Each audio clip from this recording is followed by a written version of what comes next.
So here we are, we're rebuilding my virtual lab environment, an LTP series episode 1, from loss to structured rebuild using VMware Workstation since Broadcom's transition. As promised, after losing my original virtual lab as a result of a hard drive reformat, that lab had taken me unmeasurable real time to build, many years of security configuration, structure, tools, and working systems. So in this rebuild series, I'm starting from zero, but before I can start rebuilding anything, there was one challenge I had to get through first, and that is regaining access to my official VMware account and navigating the Broadcom transition so I can download VMware Workstation again. And if that process has felt confusing to you, then this video will save you time. So previously, my virtual lab was built on VMware Workstation Pro virtualization software on a Windows 11 host. So my host machine is an Alienware M18 with a 13th gen Intel Core i9 with 64 GB of RAM, and that's plenty headroom for a serious lab rebuild.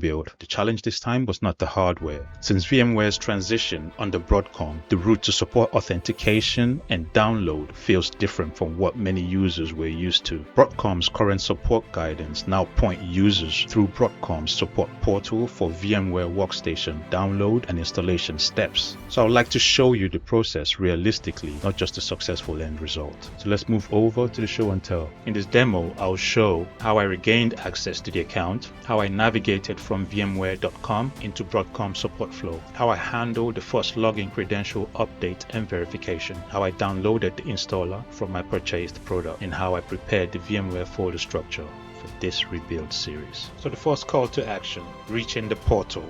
So this is a new access flow with a different portal experience. And I started at VMware.com, selected the Broadcom support, which redirected me into Broadcom support's environment. I had to go through the login process again, and all this is summarized. You would see it when I'm showing you. So let's talk less and get straight to it.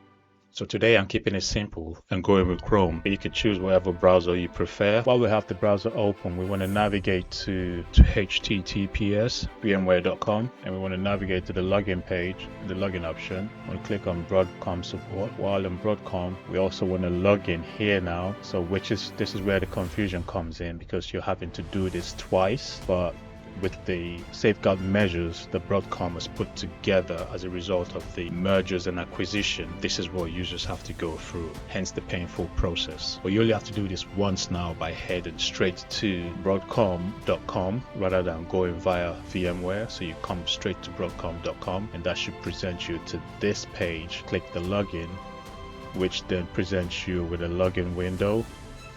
So I'll take a pause at this stage for now and explain something real quick. So in my case, when I got to this stage, I read the Broadcom support experience, which included login and access registration flows through the support portal, and the official community guidance around the portal reflected that new or returning users may need to register or re-establish access. In my case, because I am not a new user, I am a migrated user from VMware onto Broadcom.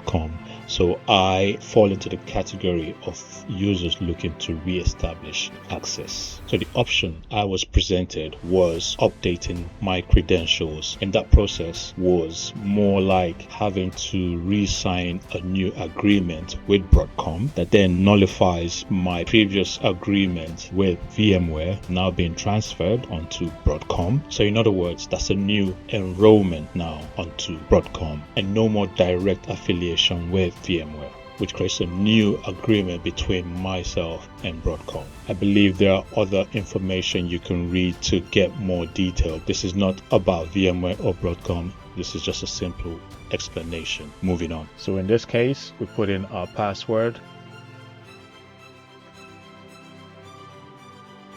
sign in.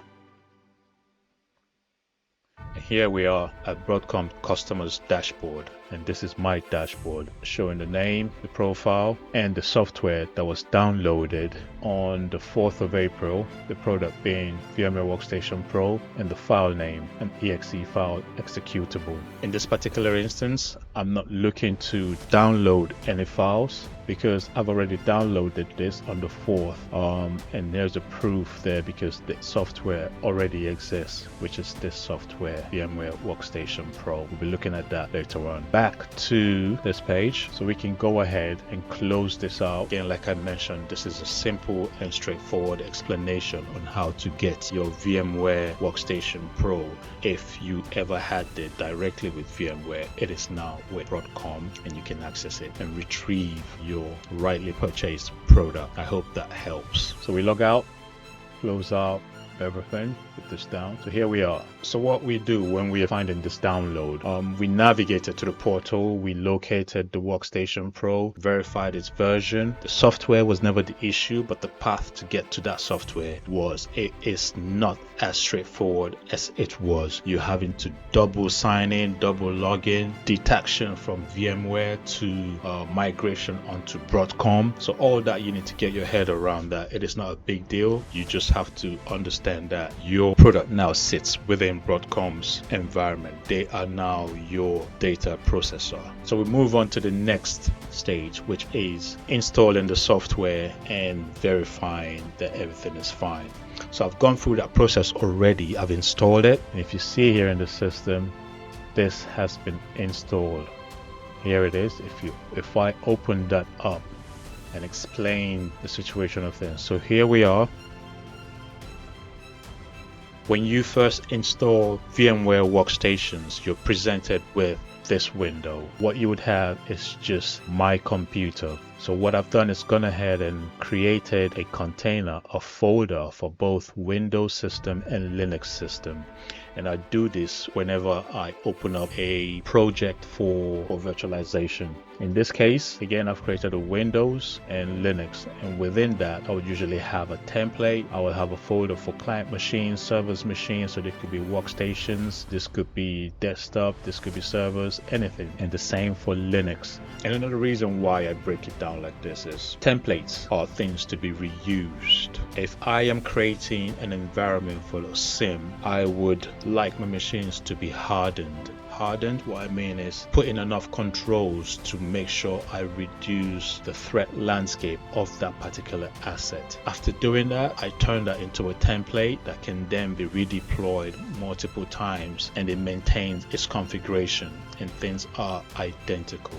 But that's a different topic in this particular case. We'll talk about that when we're looking deeper into secure by design configurations, best practices, standards, frameworks. The list is endless. But in this case, what I'm just explaining here is this is the structure that I'm maintaining, that I'm starting with. This will exponentially grow over time as we uplift and update this environment. But this is what we have at the moment. If I open it, you'll see there's nothing there. It's empty. There are no virtual machines currently available. There's nothing to power on. Everything is totally blank. But as time goes on, things will get clearer. And on that note, I would like to end this episode by asking you to like, to share, comment, and finally to subscribe to increase the strength of this community. Hope you have definitely learned something. I have, even if I'm the one delivering it. And I'll see you on the next one. Let's talk pure delivery.